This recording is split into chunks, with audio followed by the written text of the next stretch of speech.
Three benefits of the keto diet. The first benefit is this. Because the diet is so special, you can actually say that you only eat these certain types of foods, and then the compromise you would usually have to deal with, because if you are at a social event and if you are eating at a restaurant, it's just very defined what you do, what you eat, and what you don't eat, compared to other diets. The second thing, you can fast at any point in time without major negative side effects. If you instead go on high carb diet, for example, onto a high carb diet or compare it to a high carb diet, the problem is that a few hours after having high carbs, the hunger kicks in again and actually makes you hungry again. In the keto diet, not so much, because the fat adaptation is just on a higher level, which means you are able to burn more fat. Not more fat, but the process is just much more efficient. And also, you don't use the glycogen store in your liver in the short term, because you don't have glycogen for the liver, because you don't eat carbs. So this means whenever you eat something, it's basically fat in the blood combined with protein and a little bit of carbs, and then the fat is in the blood, in the bloodstream from the digestive tract, is already burned. And if you then switch to burning body fat instead of the fat you just ate, it's just a switch that just happens without you noticing it that much. But if you compare it to the glycogen cycle, kind of, with the liver, then this means first you eat something, then you have glycogen in the bloodstream, then a lot of the glycogen is actually stored in the liver, and then the first part where you get hungry is when your digestive tract actually runs out of glycogen to release to the bloodstream. And the second point where you get hungry again is when the liver then runs out of glycogen that can be released into the bloodstream. This means in keto you can basically much more easy fast and also go on long-term fast, because you don't have to prepare anything, because you already ate the ideal meal for preparing for a fast. This means it allows for very flexible eating schedules.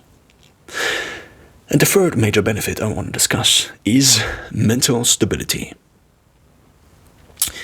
And this is huge because of the things we just discussed in the point 2. And I just now realized that it makes sense that I mentioned this point before. The glycogen in the blood is basically blood sugar. And the blood sugar rises and falls whenever you eat carbs, and then it's released. But if you skip this whole process by not eating carbs, by not eating enough carbs that the liver actually stores an amount that actually makes it possible to run on glycogen for a certain amount of time, you just skip this process.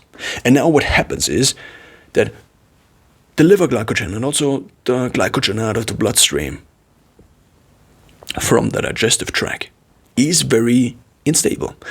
Because if you eat sugar, for example, then it spikes, and then insulin kicks in and brings the blood sugar down and brings the glycogen into the cells and also other nutrients into the cells.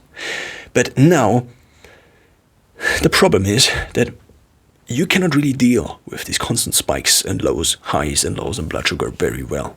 Because imagine like this: the blood system and the sugar in the blood system is basically like the energy supply. So if you now eat something, glycogen, and you then don't eat something, then you get hungry again.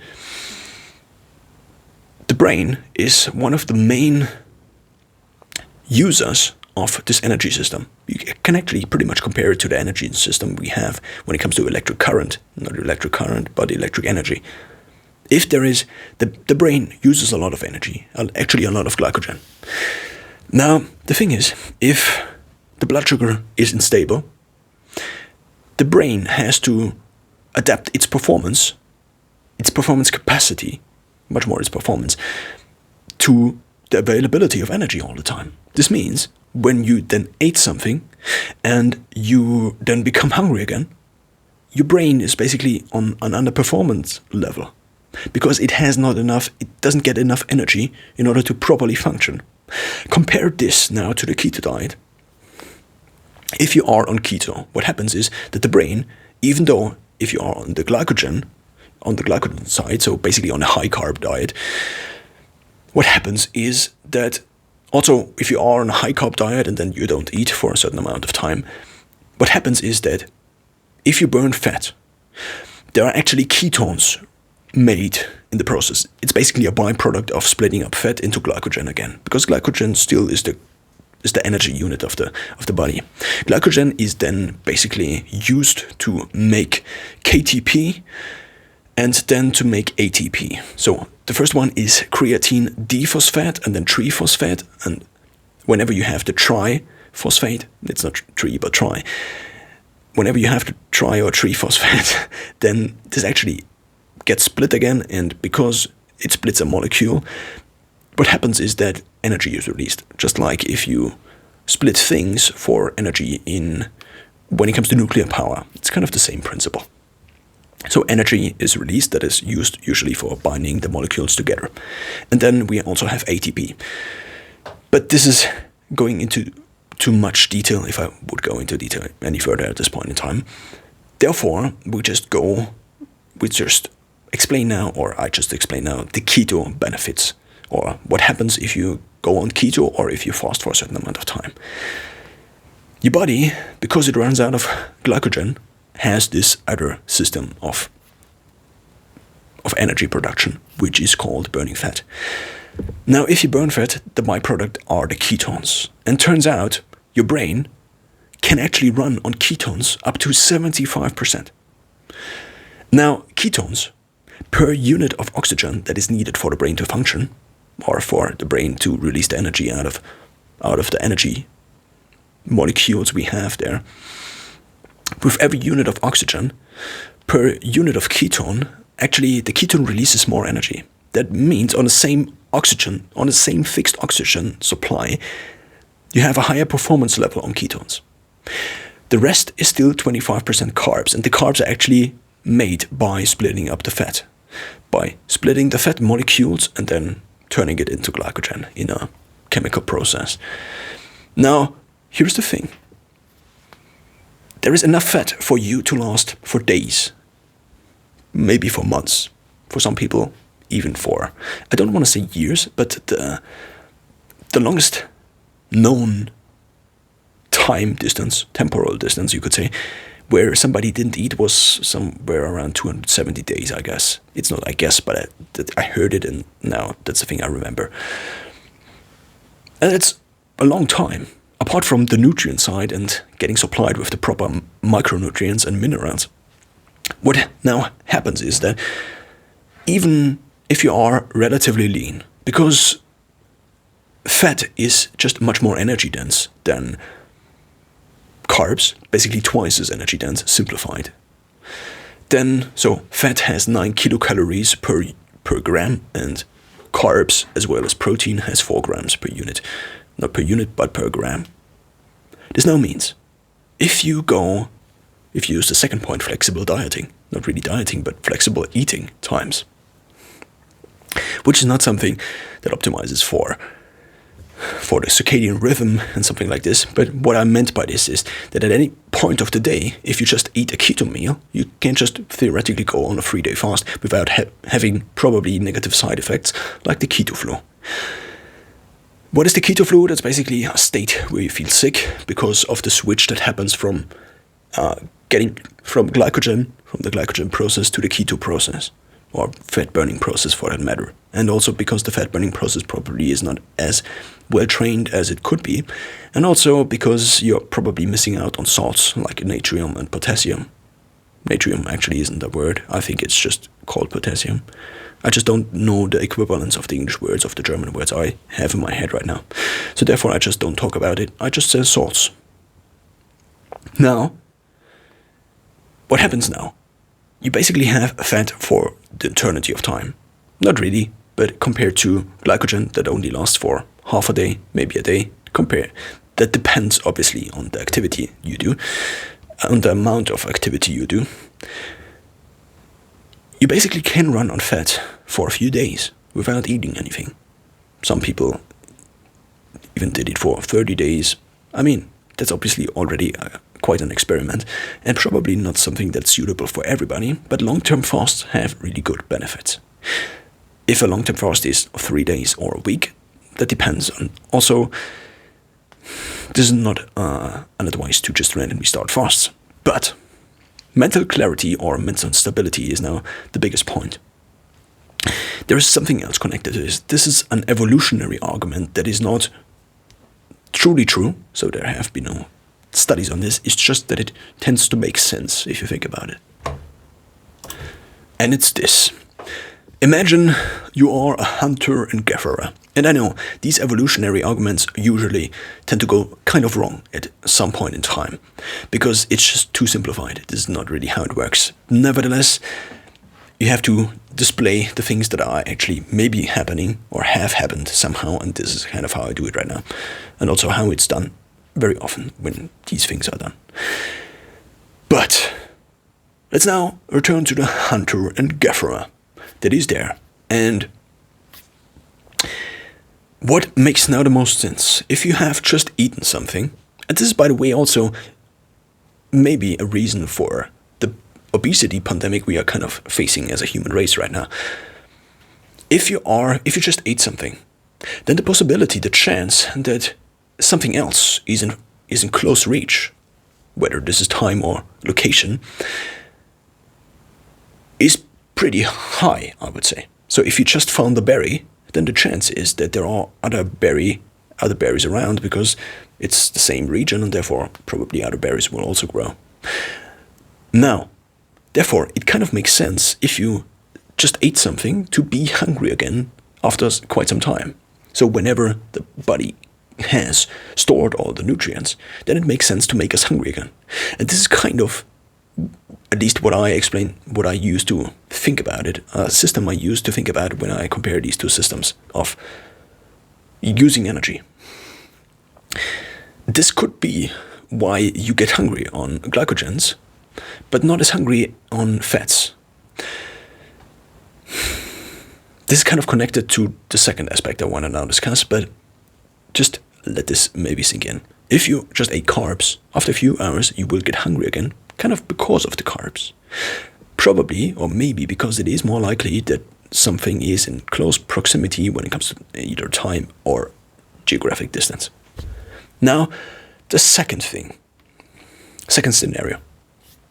You haven't eaten for days. You're basically running on fat. You are basically running on ketones, at least when it comes to the brain.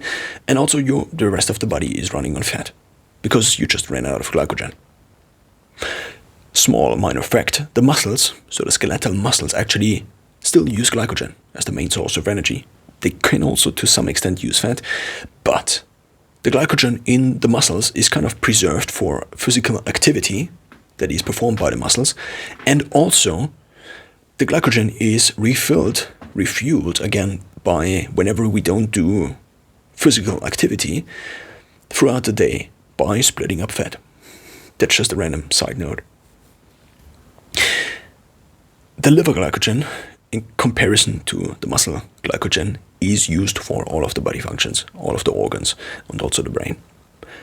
Now, think about a hunter and gatherer that hasn't eaten for days. If you now, additionally, evolutionary thinking from the body's perspective, it's like, oh yeah, we didn't eat for days. What now would benefit this body, this human, the most? Would it be beneficial to make him even more hungry and kind of unstable because he is hungry, and because if you are hungry, it doesn't really make sense?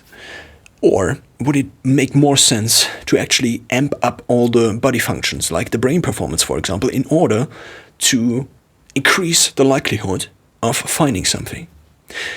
A hunter and gatherer that at a certain point in time has 10% more brain capacity can maybe come up with a plan to kill a mammoth more likely than someone who is then at a certain point in time, instead of having more brain capacity, just hungry.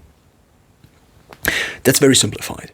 What I am saying is this: if you are in a fasted state, because of the ketones, that the human body can actually use the ketones is kind of a wonder, you could say, because it's just a byproduct. But this is now kind of, at least that's an idea you can use to actually display these two processes of energy usage and consumption in your mind. If you just eat carbs, it's like, oh yeah, I can eat carbs again in a few hours. But if you fast, or if you're on a keto diet, which basically is a nutritional style or a nutritional composition that is there in order to simulate the state of fasting as close as possible or as good as possible to get the benefits of the fasting state. Just to use these two ideas and these two nutritional styles, it makes sense to maybe have this idea of the evolutionary argument in mind. And this now is why you are more mentally stable. This is not really why you are more mentally stable, but it's maybe one factor. So the evolutionary argument is one factor. So to sum it up, because of the ketones, it just makes more sense for the body to be in a more mentally alert state. Also, just in general, the longer you go without food, the more it makes sense to be mentally alert in order to get food again. So to ramp up the alertness and the adrenaline, for example. And this actually happens. If you are in a fasted state, then you have higher levels of adrenaline. Now, to sum up all of this, all of the benefits we discussed, the second one was basically the flexibility when it comes to the meal intake and also to randomly start fasts. The third one was mental stability. And the first one is something I actually cannot remember right now because I thought so much about the other two processes. These are the three benefits fasting had for me and probably will also have for you, even though there might be some slight differences like how often you encounter the keto flu. For myself speaking, I encountered the keto flu for quite some time until my body finally kind of adapted to or became more fat adapted and became more used to the process. And this finally happened when I switched my diet actually to keto. Every other day I switch it up. But compared to before, where I just did one meal a day, for example, and I had carbs in my diet, this just made me miserable and hungry the next day. Even though I tried to eat one meal a day. So this is why it probably finally worked for me when I totally switched to keto, at least for some times of the week. And these are 3 major benefits of the keto diet.